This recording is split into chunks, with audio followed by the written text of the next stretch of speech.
Let's talk to an academic who also expressed his opinion on this issue today. He's Associate Professor Dr. Othan Bangtu, Deputy Dean of the Faculty of Political Science and Law, Burifa University. Hello, Professor Olar. Hello. I heard that the chemistry between the Samit Prakanศวเหมteam and the Pheu Thai party is right. Is the chemistry right yet? The chemistry between Samit Prakan and Pheu Thai. First of all, right now, it's an atmosphere where political parties are preparing for the election. This shows that there's a fairly certain chance that election signals will happen. We're seeing the flow, we're seeing the transfer, or the decision, to join one party or another. This shows that the atmosphere and signals are becoming clearer. Secondly, it makes it clear. No matter how many elections we've held in the past 20 years, we still can't deny the politics of big families and political clans. That's why we see this phenomenon. If we look at the details, we'll see that many political families are currently flocking to the Bumjay Thai party the most because they see the signs and the opportunity. It's quite good that they'll likely become the core of the next government. When this happens, parties that are less powerful or are in a lower ranking position must try to show that their political families are also flowing in, not just out. For example, the Pheu Thai party still has theศวเหมfamily.ศวเหมis well known politically as a big family from Samit Prakan, but as for me, theศวเหมfamily isn't a very influential family when compared to other families over the past 20 years. I think theศวเหมfamily has regressed a lot politically since Mr. Watthanaศวเหมhad to seek political asylum in Cambodia. Also, their political role at the local MP level, even though they've won the provincial administrative organization, the trend hasn't been the same. Regarding the decision to join the Pheu Thai party, I think there's a connection that might be related to other observations. Where? Teacher, it's like this. If we look at the policy, Pheu Thai has always insisted that the key policy that can revive the economy is the opening of legal casinos in the country. In terms of ideas and principles, Pheu Thai still insists. And if we look at the core leader's spirit, the most important point aboutศวเหมis Mr. Watthana. Mr. Watthana fled the country.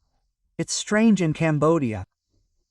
This country, the whole country knows about it, but the Thai police and legal processes don't have the power to do anything. Let's look at the people who are widely criticized as having family backgrounds and expertise in casinos. When they talk, there's criticism that, did he set up a casino or something? We don't know how true this is, but it suggests that he has experience in this area. It makes me think, is it possible, theoretically, that a party with policies like this, when they meet family backgrounds, they should meet people with real experience? There might be an exchange, maybe there might be more policy development. This is interesting. If it can actually be done, I think the Pheu Thai party is standing by its principles. It's not that they're backing down if the trend doesn't go their way, but since they've already confirmed that casinos are the country's survival, they have to continue. If they can do this and use it to campaign, it's a guarantee, and it's righteous. Before this, the Pheu Thai party was criticized for never campaigning on this policy, right? And then they made a policy statement and claimed it passed parliament. This is a good opportunity for the Pheu Thai party and theศวเหมfamily to sell this policy. If the people elect the Pheu Thai party as the core, I think there's a lot of legitimacy in setting up casinos. Don't just talk about Bangkok, but every province. Tourism is also possible. It's like asking for public approval. Yes, the document must be accepted. Mr. Watthana, after going to Ploi Ped, is considered the pioneers. The casinos and gambling dens on the Cambodian-Thai border, were they the first boomers? Yes, sir. We have to admit, we have to confirm that we may not have evidence. But when it comes to criticism, the public media tries to make observations from this angle, making people feel like, hey, could this be true? And many people who gambled there encountered this kind of person, which is beyond interpretation. But, once that happened, it became clear that he was also popular with this group. He was a pioneer, and it became widely known that a number of Thai politicians had set up casinos there. As a result, the problem of resolving relations between Thailand and Cambodia was not very smooth because of the conditions and benefits of Thai politicians involved. Oh, and the main point is to look at common interests and the possibility of wanting to develop joint policies. Yes, that means it will have legitimacy for once. If Pheu Thai can do it, based on principles, standing firm, meeting with people with experience, and developing good policies into election-ready policies, and if they win the election, it will have legitimacy. I don't want to do anything that lacks legitimacy and leads to social problems. The main issue is in principle. I want it to be straightforward from the beginning. Teacher, now the Boomjathai party, Kun Pum, Chonburi, big families, old families, new families, big families, came to accumulate wealth in Nakhon Pathom. Today, Kun and Nucha confirmed that Suphan Buri will also come, Royet will also come, and plus the prime ministerial candidates. Who received good feedback. Today, the teacher looks at the Pheu Thai party. How is it that the Boomjathai party is? In this situation, we have to admit that it has an advantage over all other parties.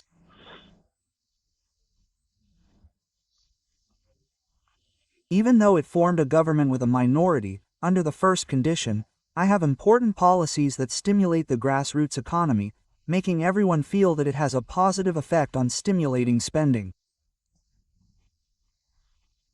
This is the first condition. The second condition is that the party leader, despite having a politician image, can attract people with administrative abilities, whether they are former government officials like Mr. Ekanet or CEOs like Ms. Sufaji. He can respond to the trend that many people think, is Mr. Anutin being too political? But this time, he's not. It shows that sometimes, when it comes to politicians, they don't necessarily have to be good at everything. If they can find people with diverse abilities to join the ranks, it will build trust. Notice that Anutin never had a high-profile political party. But after being in office for a little over a month, his political party has been at the top of the list. This reflects that this is an administrative mindset that can build trust and confidence.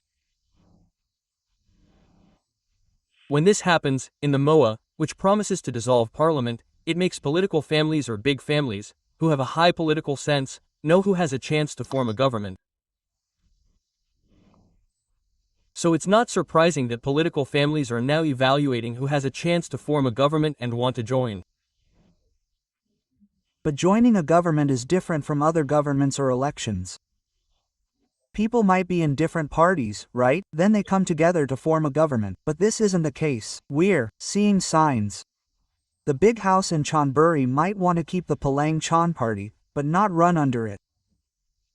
They'll join the Boomjathai party. Or the Chart Thai Patana party. It might be the case that they'll drop the party. The party isn't dissolved. Party activities will continue as usual, but the main players might have to come to the Boomjathai party. This is interesting. I'm showing that I assess that they also want legitimacy. It's not just about coming in second or third place and coming together to form a government. Is it illegal? It's not illegal. But legitimacy will be subject to accusations like the Prachachan party coming in first place, right?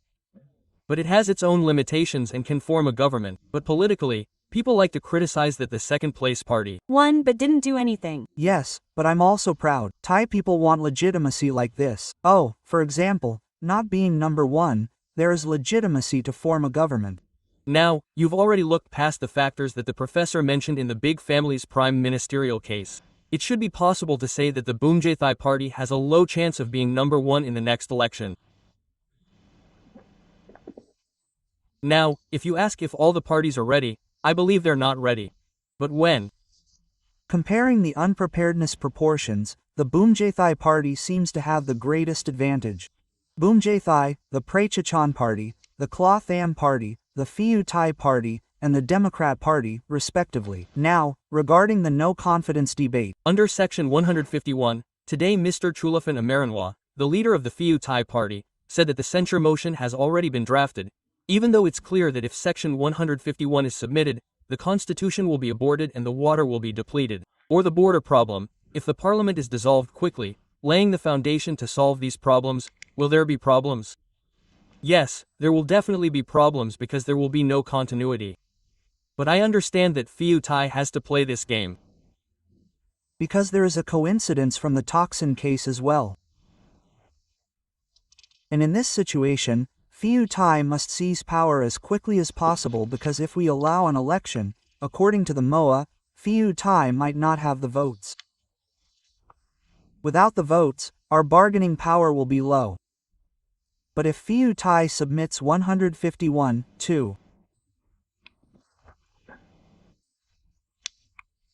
pressure the Prachachan party to join, it will cause Mr. Anutin to be eliminated from the vote. If that happens, Pheu Thai's candidate, Ajaran Jakasam, will still have time to come back.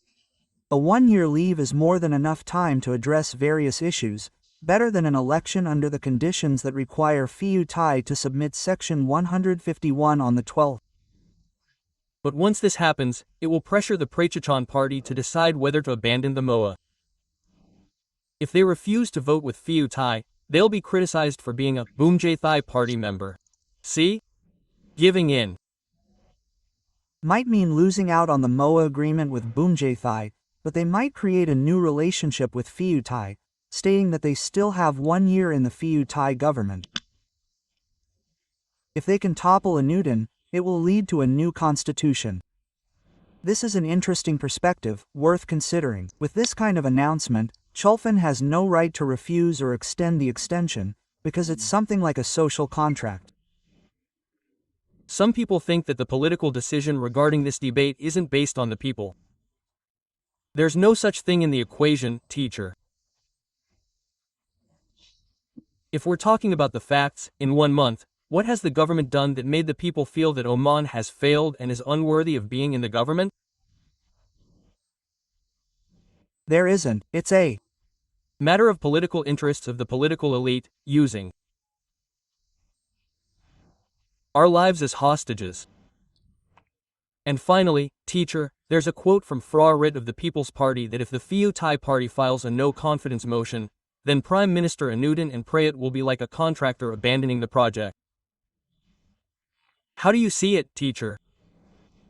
Actually, if you say that, it's not very fair. It's a debate like this. They say that if there are 151 debates, excuse me, there's no need to debate the content. Just stand there and make a vague face. No matter how you vote, it won't survive because the opposition has more votes.